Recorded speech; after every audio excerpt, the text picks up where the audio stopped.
দর্শক এই মুহূর্তে আছি ঢাকার যে শাহবাগ মোড় রয়েছে বা শাহবাগ চত্বর এখানে রয়েছে। আপনারা দেখতে পাচ্ছেন এখানে অসংখ্য বিজিবি সদস্যরা এখানে খুব কঠোর অবস্থানে রয়েছেন।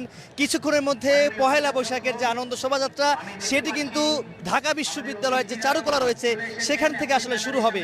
এবং এই যে শাহবাগ যে মোড়টি দেখতে পাচ্ছেন এটি কিন্তু আসলে আইন শৃঙ্খলা রক্ষাকারী বাহিনী যারা রয়েছে তারা কিন্তু একদমই আটকে দিয়েছে নিরাপত্তার স্বার্থে।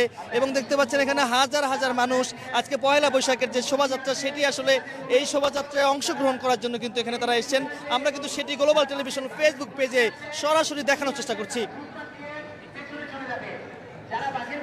অর্থাৎ পুরো শাহবাগ এলাকায় কিন্তু অতিরিক্ত নিরাপত্তা বাড়ানো হয়েছে এবং এখানে যেন কেউ এই শোভাযাত্রা যেন কেউ বিশৃঙ্খলা সৃষ্টি করতে না পারে তার জন্য কিন্তু বিজিবি সদস্য, র্যাবের সদস্য, পুলিশের সদস্যরা কঠোর অবস্থানে রয়েছেন। এখান থেকে শুরু করে ঢাকা বিশ্ববিদ্যালয় যে টিএসসি, রাজু ভাস্কর্য রয়েছে, বাংলা একাডেমি রয়েছে এবং দোল চত্বর পুরো এলাকায় অতিরিক্ত নিরাপত্তা বাড়ানো হয়েছে। এবং এখানে শাহবাগ মোড়ে যে সড়কগুলো রয়েছে বা শাহবাগ আসা যাওয়ার যে যানবাহন যে সড়কগুলো রয়েছে সেটি কিন্তু আসলে আটকে দিয়েছেন। কিছুক্ষণের মধ্যেই পহেলা বৈশাখের যে আনন্দ শোভাযাত্রা সেটি আসলে শুরু হবে।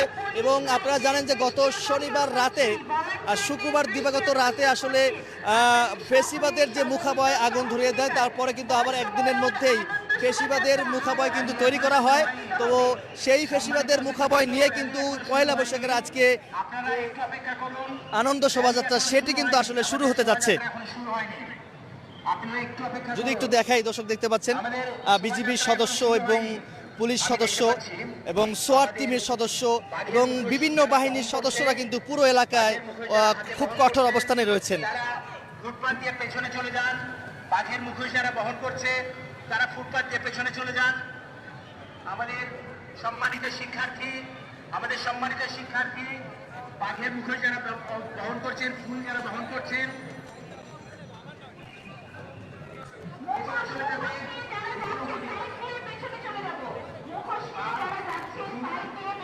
একটু কথা বলার চেষ্টা করি। কেমন লাগছে আজকে এই যে পয়লা বৈশাখ যে মঙ্গল শোভাযাত্রা বা আনন্দ শোভাযাত্রা এটি কেমন লাগছে? যে এখন পর্যন্ত শুরু হয়নি, বাট এখন এইসব দেখে আলহামদুলিল্লাহ অনেক ভালো লাগছে। এবার আরো বেশি ভালো হচ্ছে, আরো সুন্দর হচ্ছে, সবকিছু আরো একটা নিয়মের মধ্যে হচ্ছে, এগুলো দেখে আরো ভালো লাগছে। আজকে কি কি পরিকল্পনা করলেন, কোথায় কোথায় ঘুরতে যাবেন?